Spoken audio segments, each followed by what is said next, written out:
తెలుగువాడి ఉనికి, తెలుగు జాతి, తెలుగు ఆత్మగౌరవం అని ఈరోజు మనం మాట్లాడగలుగుతున్నామంటే దానికి మూల పురుషుడు అమరజీవి పొట్టి శ్రీరాములు.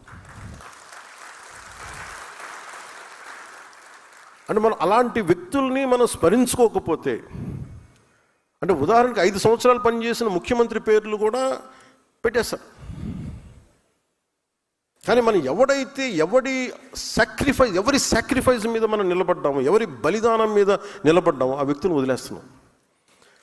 భగవంతుడు నాకు ఇచ్చిన, గురువులు ఇచ్చిన నాకు ఆ జ్ఞానం ఏమో తెలియదు, కానీ ఆయన పేరు స్మరించింది. అంటే ఎలా ఉంటుందంటే, ఆయన పేరు పెట్టగానే సార్ ఆయన వయస్సులు అంటారా, మన ఆలోచన చూడండి. అంటే ఎంత దౌర్భాగ్య స్థితికి వెళ్ళిపోయి ఉంటే, అంబేద్కర్ గారికి ఒక కులానికి పరిమితం చేసుకుంటే మనం ఏం చేయలేం. అంబేద్కర్ అందరి వాడు, లేదు మావాడి మా దగ్గరే ఉంటాడంటే మనం ఏం చేయలేం దానికి. కానీ ఎవరు వద్దనుకున్నా లేదనుకున్నా అంబేద్కర్ గారు గుండెల్లోనే ఉంటారు నాకు. కానీ దాన్ని మేము పొలిటికలైజ్ చేయం. ఓనర్షిప్ ఒక్కళ్ళకి అని అనడానికి కుదరదు, నాయకులకి. అంటే ఈ స్థాయికి ప్రపంచం వెళ్ళిపోతున్నా మనం కరెక్ట్ చేసుకోకపోతే మన స్థాయిల్లో చాలా చాలా తప్పులు చేసిన వాళ్ళం అవుతాం. ఇవన్నీ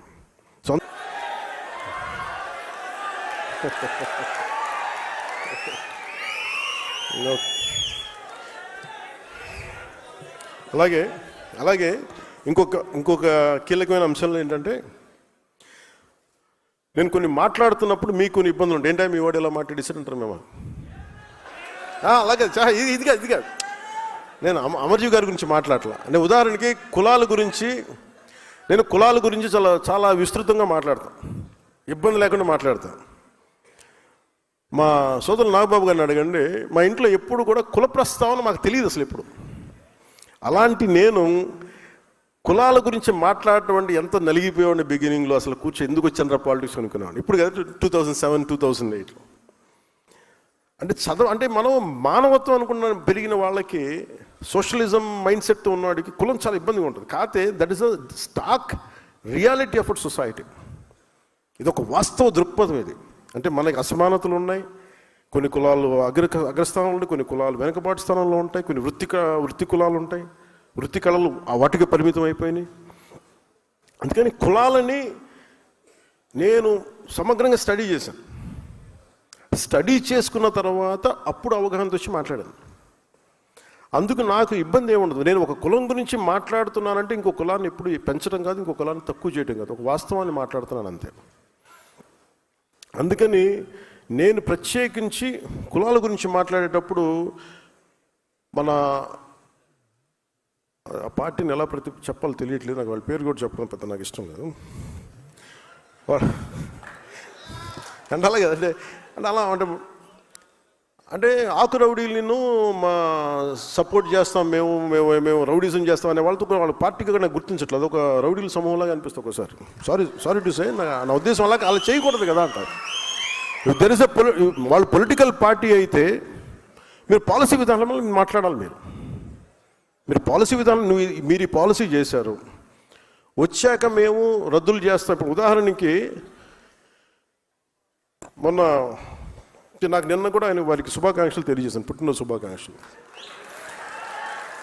అంటే మనస్ఫూర్తిగా చెప్తాను, నాకు లోపల ఎవరు శత్రువు కాదు. నాకు వారి విధి విధానాలతోనే నేను వ్యతిరేకిస్తాను తప్ప నాకు ఎప్పుడు కూడా శత్రుత్వం లోపల ఉండదు. మీరు కనుక మీ విధి విధానాలతోటి ప్రజలకి ఇబ్బంది కలిగితే నేను గొడవ పెట్టుకోవడానికి నా జీవితకాలం సంసిద్ధం. నేను అసలు నాకు ఆ భయం కూడా లేదు. నాకు ఆ భయం కానీ లేదు. మనం ఏదన్నా జరిగితే బహుశా ఇలా జరిగితే ఆ భయాలు ఉండవు. అలాంటి అనుకుంటే ఇక్కడ దాకా ఎందుకు వస్తాం, ఉండం, పోతాం, కానీ అడుగు ముందుకే వేస్తాం. దేనికి వేస్తాం అడుగు? పిచ్చి ఐడియాలజీతోటో లేదంటే పిచ్చితో కాదు, చాలా బలమైన ఐడియాలజీ ఉంది కాబట్టి బతుకుతాం. కాబట్టి ధైర్యం, that with in the constitutional limits. అంటే రాజ్యాంగ పరిధిలోనే మాట్లాడతాం, పోరాటం చేస్తాం తప్ప ఇంకా అవసరం అనుకుంటే లాస్ట్ ఫేజ్ రోడ్ల మీదకి వచ్చి గొడవ పెట్టుకోవాలి. మన తెలంగాణ బోర్డర్లో మనం గొడవ పెట్టుకున్నట్టుగా అప్పుడు దాకా ఇంకా రావాలంటే దట్ ఇస్ లాస్ట్ ఫేజ్. ఇంకా తప్పదు. చాలాసార్లు మనకి రాయబారం నడిపి మంచిగా చెప్పి మంతనాలు జరిపిన తర్వాత కాదుకూడదు అనుకుంటే ఈ చొక్కా మడిచి ముందుకు రావడం పెద్ద ఇబ్బంది ఏం కాదు మనకి. అంటే ఎందుకంటే that is a last option, అది ఆఖరి అస్త్రం. అది ఆఖరి అస్త్రం వరకు నువ్వు కూర్చొని ఎంత సయోధ్యతోటి ఎంత సముచితంగా మాట్లాడతావో అన్న దాని మీద నీ స్థాయి ఉంటుంది. యాజ్ ఎ లీడర్స్గా నేను మీకు ఇచ్చేది బాధ్యత. మీరు తెలుసుకోవాల్సింది ఇది. మీరు గొడవ పెట్టుకోమని నేను ఎప్పుడు చెప్పట్లేదు రోడ్ల మీద, కానీ మీరు ఆర్గ్యుమెంట్ చేయండి, డిబేట్ చేయండి with in the framework of proper language, అందరికీ ఆమోదయోగ్యమైన భాష. అలాగే పొద్దున్నే నేను గౌరవ ముఖ్యమంత్రి నారా చంద్రబాబు నాయుడు గారికి ఒక క్యాబినెట్ మీటింగ్లో మాట్లాడుతూ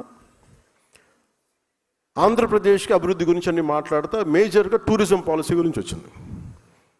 టూరిజం ఎక్కువ మందికి ఉపాధి అవకాశాలు ఇస్తుంది, దీనికి ఏమి చేయాలని మాట్లాడుతున్నప్పుడు నేను వారికి తెలియజేశాను. నేను కొంత మిగతా అంటే నాది టూరిజం, నాది ఎక్కువ టూరిజం నా దాంట్లో కూడా వస్తుంది. అలాగే పంచాయతీరాజ్లో కూడా కొన్నిసార్లు అవసరం అవుతుంది టూరిజంలో. అందుకని నన్ను దానికి మాట్లాడుకున్నప్పుడు ఆయన ఒక కమిటీని చేశారు. ఆ కమిటీకి నేను చైర్మన్.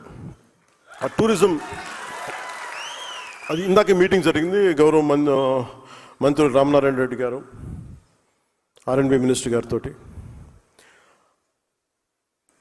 అంటే ఇవన్నీ మేము సమిష్టిగా మేమందరం కూర్చొని మాట్లాడుతున్నప్పుడు ఒక మాట చెప్పాను. చాలా ప్రతిపాదించారు, ఇక్కడ బాగుంటుంది అలా బాగుంటుంది అంటే. అన్నిటికంటే కూడా నేను చెప్పింది primarily law and order is very essential tourism to prosper and develop. అంటే ఉదాహరణకి ఢిల్లీ నుంచి ఒక ఆడపిల్ల బైక్లో ఏదో వచ్చింది ఒక 3 వారాల క్రితం. శ్రీశైలం వెళ్ళింది. శ్రీశైలం వెళ్తే ఆవిడ ఏముంటుందని మోటరైడ్ బ్లాగర్ అంట. అంటే మోటార్ రైడ్ చేస్తూ బ్లాగింగ్ చేసుకుంటారు. మన శ్రీశైలం వెళ్తే అక్కడ రూమ్ ఇవ్వలేదు. ఎందుకు ఇవ్వట్లేదు? మేము ఒంటరి ఆడపిల్లలకి ఇవ్వము. ఆవిడ పోలీస్ స్టేషన్కి వెళ్తే ఎందుకు ఇవ్వరు మాకంటే మేము అంతే, ఇది పాలసీ ఇక్కడ, మేము ఇవ్వడం అని చెప్పాము. అది నా దృష్టిలోకి వచ్చింది. అది చాలామంది సామాజిక మాధ్యమాల్లో మీరు ఒక ఆడపిల్లకి మీరు ఎలా ఇవ్వరు అది అని చెప్పి మాట్లాడుతూ, నేను ఆ అమ్మాయిని మళ్ళీ మన ఆఫీస్ ద్వారా పిలిపించి మన కనకదుర్గమ్మ గుడి దగ్గర నుంచి తిరుపతి దర్శనం చేయించి మన శ్రీశైలం మల్లన్న దర్శనం చేసి పంపించాను. ఇది నా ఉద్దేశం ఏంటంటే ఇది మొదటి స్టెప్. మీకు ఇక్కడ అంటే మనం చూడాలని మన ఇంటికి అతిథి వచ్చినప్పుడు మనం గౌరవించాల్సిన పరిస్థితి. గౌరవించడం మన సంస్కారం. అందుకు మరి ఏంటి ఇబ్బంది ఉందంటే పాలసీ లోపాలు ఉన్నాయి. ఒంటరి ఆడపిల్ల వస్తే బయటికి వెళ్ళకూడదు. ఇంకా ఒక భయపెట్టే సమాజం అది. ఒంటరి ఆడపిల్ల వస్తే అనుమానాస్పదంగా చూస్తారా? ఇలాంటి మానుకోవాలి. దానికి ఒక tourism policy, safety tourism policy అయితే రావాల్సింది అనేది నేను చాలా ఖరాఖండిగా చెప్పాను ఈ రోజున. దీంట్లో గౌరవ ముఖ్యమంత్రి గారు కూడా పదే చెప్పేది సింగపూర్ తరహా అభివృద్ధి అని. మీరందరూ అర్థం చేసుకోవాల్సింది కూడా సింగపూర్ తరహా అభివృద్ధి రావాలి అంటే సింగపూర్ తరహా పాలన చాలా చాలా అవసరం. Lee Kuan Yew, former prime minister, late prime minister, ఆయన సొంత మనుషులను కూడా స్పేర్ చేయలేదు, స్నేహితుని కూడా. అండ్ కేనింగ్ ఉంది ఈ రోజుకి తప్పు చేస్తే ఒక కేనింగ్ పనిష్మెంట్ ఉంది. ఇంకా బ్రిటిష్ వాడు వదిలేసిన పనిష్మెంట్ పోలేదు, ఇంకా ఉంది. మనల్ని కొట్టమని నేను చెప్పట్లేదు, కానీ లా అండ్ ఆర్డర్ కనుక దెబ్బతింది అంటే మటుకు టూరిజం దెబ్బతినేస్తాయి రాష్ట్రంలో. ఒక మాజీ ముఖ్యమంత్రి ఒకళ్ళు వచ్చి మిమ్మల్ని చంపేస్తాం, లేదంటే మిమ్మల్ని కూర్చోబెట్టి ఒక్కొక్క పోలీస్ అఫీషియల్ని మేము మీకు ఏంటో చూపిస్తాం, లేదంటే కాంట్రాక్టర్స్ని బెదిరిస్తాం అంటే that will send a very wrong signal. అలాంటి వ్యాఖ్యలకి నా సమాధానం ఒకటే, పర్మనెంట్గా ఇలాంటి మాటలు రాకుండా ఉండాలంటే నాకు ఏం చేయాలో చాలా బాగా తెలుసు నాకు. అంటే మీరు ఇంక బెదిరించడాలు మానేసేయాలి. వైసీపీ నాయకులకు మీరు బెదిరించడం మానేసేయండి. ఇంకా మీరు ప్రజాస్వామ్య వ్యవస్థలో ప్రజాస్వామ్య పార్లమెంటరీ భాషకి మీరు రండి. ఇంకా మీరు బెదిరించడం మానేయాలి.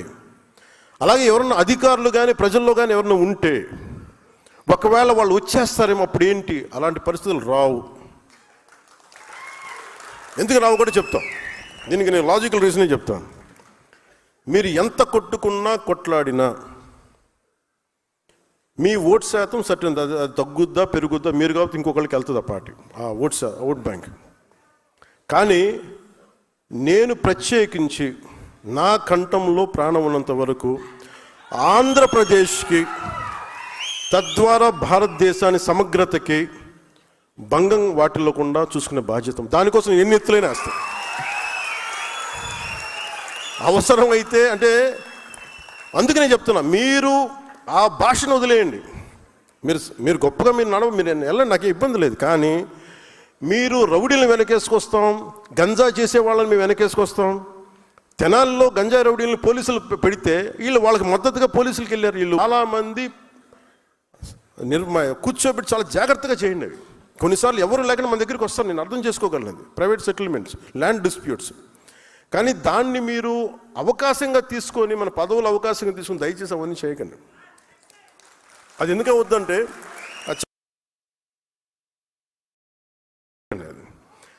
అది ఎందుకు అది ఏమైపోతుందంటే మళ్ళీ మనకి ఉన్నామా, మీరు కూర్చోండి.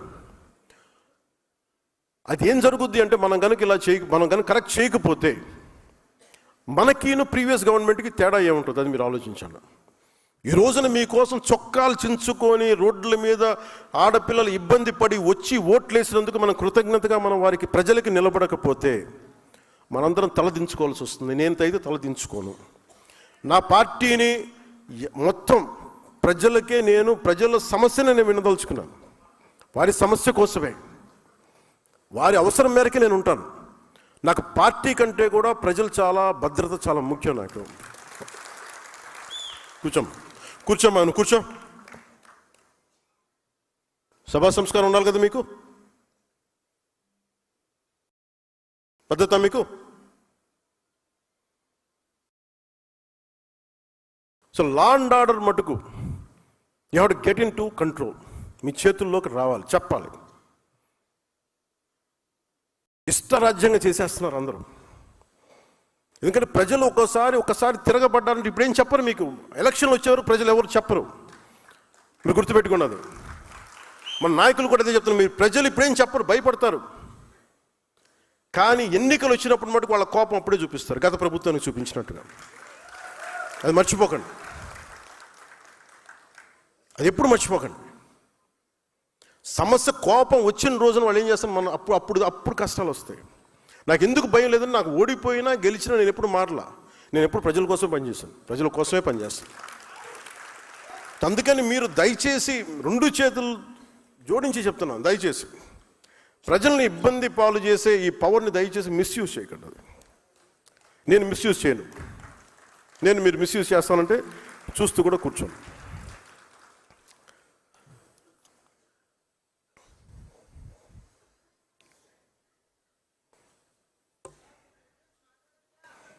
నేను మాట్లాడాలి, మీరు వినాలమ్మా. మీరు మాట్లాడే సందర్భం వస్తుంది.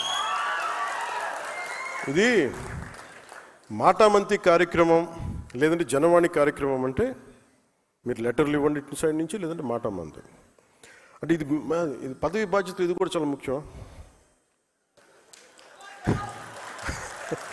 కదా. పదవి బాధ్యత అంటే ఇదే కదా. ఎప్పుడు మాట్లాడాలి, సందర్భోచితంగా ప్రవర్తించాలి కదా, సందర్భానుసారం మాట్లాడాలి కదా. అలాగే కొన్నిసార్లు నాకు ఏం చెప్తున్నారంటే కల్చర్ గురించి మాట్లాడతాం.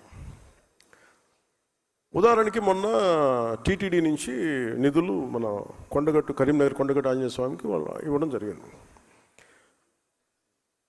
దేవుడు తెలంగాణ దేవుడు, ఆంధ్ర దేవుడు అలా ఉంటారా? తెలంగాణ వెంకటేశ్వర స్వామి, ఆంధ్ర వెంకటేశ్వర స్వామి, అలాగే తెలంగాణకు మన తమిళనాడుకు సుబ్రహ్మణ్య స్వామి, ఆంధ్రాకు మన మోపిదేవి సుబ్రహ్మణ్య స్వామి, అందరూ ఒకటే. రకరకాల స్థానాల్లో నమ్మకాలను బట్టి ఉంటారు. ఇవన్నీ అంటే మీకు ప్రాంతీయతను విస్మరించడం అంటే ఇవన్నీ కూర్చోబెట్టి మీకు మానసిక స్థాయి పడిపోయే కొద్దీ ఇలాంటివి ఎత్తుకుంటే కొన్నిసార్లు తప్పులు ఉంటాయి, తప్పులు కరెక్ట్ చేసి ముందుకెళ్ళాలి తప్ప అక్కడ ఆగిపోకూడదు. మిగతా వాళ్ళు ఎవరైనా మాట్లాడితే మీరు అలాంటి డిబేట్స్లో మీరు వెళ్ళకండి. పదవి బాధ్యత కింద చెప్తున్నా, అలాంటి డిబేట్స్కి మీరు వెళ్ళకండి. అని ఇవన్నీ ఎందుకంటే భగవంతుడిది హైందవ ధర్మం ప్రపంచంలో ఏ మూల ఎక్కడ ఉన్నా సరే ఇది అందరిది. ఇది అలాగే తిరుపతి బాలాజీకి డబ్బులు రిలయన్స్ అంబానీ గారి దగ్గర నుంచి ఇందాక నిన్న చెప్పిన ఢిల్లీ నుంచి ఒక ఆడబిడ్డ కూడా వచ్చి హుండీలో డబ్బులు వేస్తారు. ఆ డబ్బులు ఎక్కడికి వెళ్ళాలి ఏంటి అనేది అది స్వామివారి అది వారి ఇష్టం. అది ఆయన ఎవరి ద్వారా నోటు పలికిస్తారు, ఎవరి ద్వారా చేయిస్తారో అది ఆయనది, అది మనకు సంబంధం లేదు. అందుకని ఇది అంటే ఇలాంటి వివాదాల్లో మీరు అనవసరంగా వెళ్ళకండి, నా ఉద్దేశం అది చెప్పడానికి కారణం. అలాగే అంతర్వేది రథాలు కానీ, ఎందుకంటే సెన్సిటివిటీ ఇంకో ఈ మధ్యన ఏమైపోయిందంటే కులాల మధ్య చాలా ఇబ్బందులు అయిపోతున్నాయి. నేను పిఠాపురం చిన్నపిల్లలు కులాలతోటి మాట్లాడేసుకుని వాళ్ళు ఎవరో వెళ్ళి ఇంటర్వ్యూలు చేశారంటే ఇవన్నీ మాట్లాడుతుంటే ఇంత చండాలం అయిపోయారండి మనుషులు అనిపించింది నాకు. నేను చిన్నప్పుడు చదువుకున్న స్నేహితుడు ఎవరో ఏంటో తెలియదు, ఏ కులమో తెలియదు. మేమందరం రీజనబుల్ స్కూల్స్లో చదువుకున్నాం. ఎక్కడ కూడా మా పక్క స్నేహితులు ఏ కులం అని తెలియలేదు. ఒకవైపు ఏమో అంబేద్కర్ గారి పేరు చెప్పి అనైలేషన్ ఆఫ్ క్యాస్ట్, కుల నిర్మూలన మాట్లాడతాం, ఇంకోవైపు కులాన్ని ఎగదోస్తూ ఉంటాం. BC schools, BC social welfare, SC ST welfare అని మనమే విడగొట్టి ఇవన్నీ చేస్తాం. జరగవా? అసలు పిల్లలకి కులం లేకుండా చేయవచ్చు కదా ముందు. అసలు ఒకటే స్కూల్ ఎందుకు పెట్టకూడదని ఆలోచన కలుగుతూ ఉంటుంది. ఎవరికి ఆలోచన అసలు నేను పెడదామా లేదా అంటే ఒకసారి మాట్లాడాల్సి వస్తుంది. ఎందుకు పబ్లిక్ డిస్కోర్స్లో మాట్లాడుతున్నా అంటే before I speak in cabinet I want this to be in public discourse. SC ST schools అని పెడతారు,